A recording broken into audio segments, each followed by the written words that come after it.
अगर मैं आपको बोलूं कि आपको 1 करोड़ रुपए का घर मात्र 11 लाख रुपए में पड़ सकता है और ईएमआई खत्म होने के बाद आपके पास 1 करोड़ 61 लाख रुपीस तक बच सकते हैं, तो क्या आप लोग यकीन करोगे? बहुत सारे लोग तो ये सोचेंगे कि ये सब तो मैम स्कैम जैसा बता रही हैं, लेकिन ऐसा नहीं है फ्रेंड्स, क्योंकि आज के इस वीडियो में मैं आपको प्रूफ के साथ समझाने वाली हूँ एक ऐसी फाइनेंशियल प्लानिंग जो आपकी पूरी सोच को बदल देगी।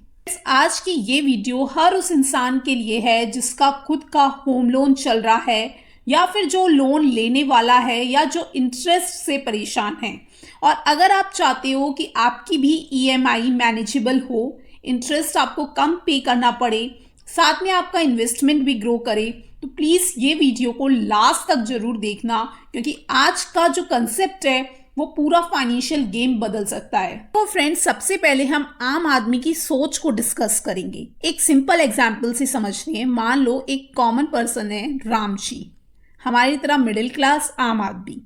वो क्या सोचता है कि मुझे 1 करोड़ का घर चाहिए अपने लिए। ठीक है, फ्यूचर में उसका सपना है कि मेरे पास 1 करोड़ का घर होना चाहिए। अब इसके पास खुद के पास तो इतनी कैपिटल नहीं है, तो लोन लेता है। अब लोन में ये सोचता है कि जितना ज़्यादा मैं डाउन पेमेंट कर दूंगा उतना बढ़िया है, उतना पैसा मेरा कट जाएगा और मुझे कम रुपए का लोन लेना पड़ेगा। इसके पास 50 लाख रुपए होते हैं अभी, तो ये 50-50 रखता है, 50 लाख रुपए डाउन पेमेंट कर देता है और बाकी का जो 50 लाख है उसका वो लोन ले लेता है। लोन लेता है ये 25 साल के लिए, 25 ईयर्स के लिए। और आजकल जो लोन की इंटरेस्ट रेट है अराउंड 8% पे उसे लोन मिलता है, तो इसकी ईएमआई बन जाती है 38,591 रुपीस पर मंथ। इतने की इसकी हर महीने की ईएमआई बन जाती है। अब कैलकुलेट करते हैं इसकी टोटल ईएमआई कितने की बनेगी। देखो, एक महीने की ईएमआई है 38,591, एक साल की हो गई ये, और लोन दिया है इसने 25 साल के लिए, तो इसकी टोटल ईएमआई का पेमेंट हो जाएगा अराउंड 1.15 CR। इतना पेमेंट इसे अपने लोन के भुगतान के लिए देना पड़ेगा। कल पेमेंट अब तक का कितना हो गया? देखो, 50 लाख रुपए इसने दिए थे शुरू में डाउन पेमेंट के लिए, प्लस लोन के भुगतान के लिए इसने दे दिए 1.15 CR। तो इसका टोटल हो जाएगा, जो कॉस्ट पड़ेगी इसको घर की, 1.65 CR में इसे घर मिलेगा और 25 साल में वो घर इसका कहलाया जाएगा। यानी कि 1 करोड़ का घर इसे पड़ गया 1,65,00,000 का, जिसमें लोन का इंटरेस्ट वगैरह सब कुछ हमने शामिल कर लिया है। अब आते हैं हम स्मार्ट इन्वेस्टर, और उनका नाम है श्याम। ये कुछ भी इन्वेस्ट करने से पहले एक बार एडवाइजर की सलाह जरूर लेते हैं। एडवाइजर ने इन्हें बोला कि आप पूरा 50 लाख रुपए मत लगाओ डाउन पेमेंट में, आप सिर्फ डाउन पेमेंट में कितना लगाओ, 50 लाख में से सिर्फ 20 लाख रुपए का ही डाउन पेमेंट करो और बाकी का जो 30 लाख है इसे आप इन्वेस्ट कर दो। और सबसे शॉकिंग बात, घर खरीदो आप 1 साल बाद, 1 ईयर आफ्टर। इससे बहुत बड़ा बेनिफिट होगा आपको। और बेनिफिट ये होगा कि जब आप अपने 30 लाख रुपए को इन्वेस्ट करोगे तो 1 साल में आप उसे कहीं भी अच्छे इन्वेस्टमेंट ऑप्शन में लगा दोगे, तो उसके बाद आपका पैसा आइडल नहीं रहेगा, वो भी ग्रो करेगा और वही ग्रोथ आपका इंटरेस्ट को कम करेगी। अब आइए सुनते हैं इनकी इन्वेस्टमेंट स्ट्रैटेजी। इन्होंने 30 लाख रुपए डाले हाइब्रिड म्यूचुअल फंड में। इनमें हाइब्रिड म्यूचुअल फंड में आप एक्सपेक्ट कर सकते हो रिटर्न अराउंड 10% to 14%, और इनमें रिस्क भी कम होता है, रिटर्न भी आपको डिसेंट मिल जाता है और इक्विटी और डेट का एक बैलेंस रहता है। अब सबसे इंपॉर्टेंट, इन्होंने इस फंड में से फिर शुरू करा SWP, यानी कि सिस्टमैटिक विड्रॉल प्लान। आइए अब सीखते हैं इनकी स्ट्रैटेजी क्या है। तो इन्होंने 1 करोड़ के घर के लिए 80 लाख रुपए का तो लोन ले लिया और उस लोन पे इन्होंने ईएमआई उठाई 61,745 रुपीस पर मंथ। वही इन्होंने 25 साल के लिए लोन लिया था, 8% ब्याज दर से इन्हें भी लोन मिल रहा था। अब आप बोलोगे भाई ये ईएमआई तो ज़्यादा है, पहले वाले की तो कम बन रही थी। लेकिन ट्विस्ट देखो फ्रेंड्स, इनको SWP से भी तो पैसा आएगा ना हर महीने जो 30 लाख रुपए इन्होंने इन्वेस्ट किया है उससे भी तो पैसा मिल रहा है ना SWP के तहत। तो इनको 25,000 रुपए हर महीने मिल रहे हैं वहां से।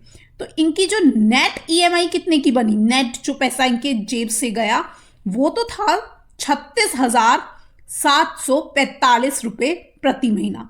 और राम जी की EMI बन रही थी 38,591 रुपीज पर मंथ, 50 लाख के लोन की। तो इनकी एक तो EMI भी कम बन रही है, मतलब इन्होंने लोन भी ज्यादा का लिया 80 लाख का और इनकी नेट EMI भी कम हो गई। अब यहीं से गेम बदलेगा, देखें कि 25 साल बाद क्या चेंज आता है, किसे ज्यादा फायदा होता है। तो सबसे पहले राम को कंसीडर करते हैं। देखो राम को वो घर पड़ा था 1,65,00,000 का और उसके बाद उसे कोई भी अदर बेनिफिट हुआ नहीं, तो इसकी हम यही वाली कॉस्ट को नेट कॉस्ट मानते हैं। अब डिस्कस करते हैं कि श्याम के केस में 25 साल बाद क्या हुआ। यहाँ पर हम 3 सिनेरियो डिस्कस करेंगे। पहला, जिसमें मार्केट से हमें सिर्फ 10% रिटर्न मिला, तो क्या हुआ। तो सबसे पहले तो हर महीने उसने SWP के थ्रू जो अमाउंट विड्रॉ करा वो किया 25,000 रुपये महीना। 25,000 रुपये महीना निकालेंगे तो टोटल अमाउंट 25 साल में उसने निकाला 75 लाख। पी एंड में उसके जो कॉर्पस है उसमें अभी भी 27 लाख रुपए बचे हुए हैं, 27 लाख रुपीस। तो यानी कि श्याम जी को 25 साल में जो रुपए मिले हैं वो हैं 1.02 CR। अब देखते हैं कि इनको देने कितने पड़े। देखो जो अमाउंट इन्होंने अब तक दिया है वो है सबसे पहले 20 लाख रुपए डाउन पेमेंट के, प्लस इन्होंने हर साल जो EMI भरी है 61,745 रुपए की, गुना कर देंगे इसको 12 महीने से इंटू 25 साल, तो इस कैलकुलेशन का अमाउंट आएगा 2.05 CR, यानी कि 2,05,00,000 रुपए उन्होंने दिए हैं। अब उनकी नेट कॉस्ट निकाल लेते हैं कि उन्हें एक्चुअल में देने और लेने के बाद कितने का घर पड़ा, प्रॉपर्टी पड़ी। तो देखो दिया उन्होंने है 2.05 CR और उन्हें मिल गया वापस 1.02 CR। तो उनकी नेट कॉस्ट ऑफ बाइंग हो गई 1.03 CR। मतलब जहां राम जी का घर उनको पड़ गया 1.65 करोड़ का, वहीं श्याम जी को अपनी चतुराई के कारण अगर मार्केट ने 10% भी रिटर्न दिया होता तो उनको पड़ता 1.03 CR, सीधा 60 लाख की बचत। जब केस 2 देखते हैं, जब मार्केट 10% की जगह 12% रिटर्न दे, फंड की वैल्यू जो लास्ट में कॉर्पस बचता है वो बचता है अराउंड ₹1.19 CR। और इसमें हम जोड़ेंगे SWP से हमने जो पैसे विड्रॉ किए हैं 25 साल तक, जो होते हैं 75 लाख। ठीक है, तो अब हम इनको कैलकुलेट कर लेते हैं।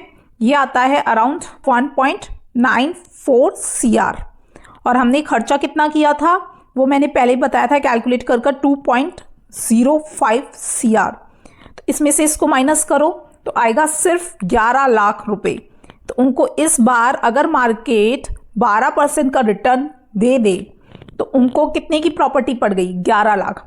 अब सोचो 1 करोड़ का घर सिर्फ 11 लाख में, सुनने में तो मजाक लगता है लेकिन नंबर्स यही बोल रहे हैं। केस 3 देखते हैं जहां पर मार्केट बस 1% एक्स्ट्रा रिटर्न दे दे। आपने जो स्मार्ट स्ट्रैटेजी लगाई है उसको यूज कर अगर मार्केट 13% रिटर्न दे दे तो इस केस में आपकी जो फंड की वैल्यू है वो लास्ट में पहुंच जाएगी अराउंड 3 CR और आपने SWP से निकाल लिए होंगे 75 लाख रुपीस, 3.75 करोड़ रुपीस आपको लास्ट में मिल गए और आपने खर्चा किया सिर्फ 2.05 करोड़ का।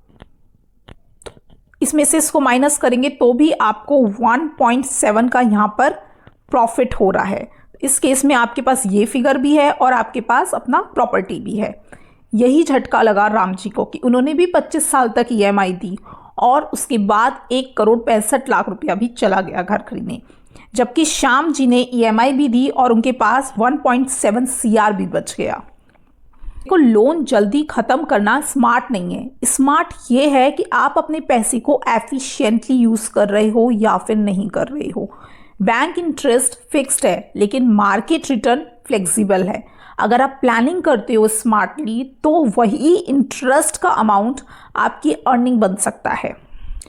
वैसे तो म्यूचुअल फंड में अर्निंग्स की कोई गारंटी नहीं होती, क्योंकि मार्केट कभी अप होता है कभी डाउन होता है, लेकिन फिर भी लॉन्ग रन में 25 साल में 10 से 14% रिटर्न हिस्टोरिकली पॉसिबल दिख रहे हैं अगर हम पास्ट डेटा को कंसीडर करें। इसलिए ब्लाइंडली फॉलो मत करो, पहले समझो मेरे द्वारा की गई रिसर्च और फिर उसे अप्लाई करना। मेरे प्यारे बड़े भाइयों, same income, same house, same time, लेकिन रिजल्ट कंप्लीटली अलग।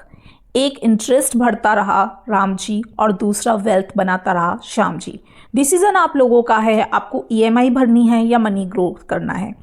देखो, अगर आपको कंसेप्ट अच्छा लगा हो तो वीडियो को लाइक जरूर कर देना, चैनल को सब्सक्राइब करना और सबसे इम्पॉर्टेंट बात, ये वीडियो उन लोगों के साथ जरूर शेयर करना जिनका लोन चल रहा है, क्योंकि शायद ये वीडियो उनकी फाइनेंशियल लाइफ बदल दे।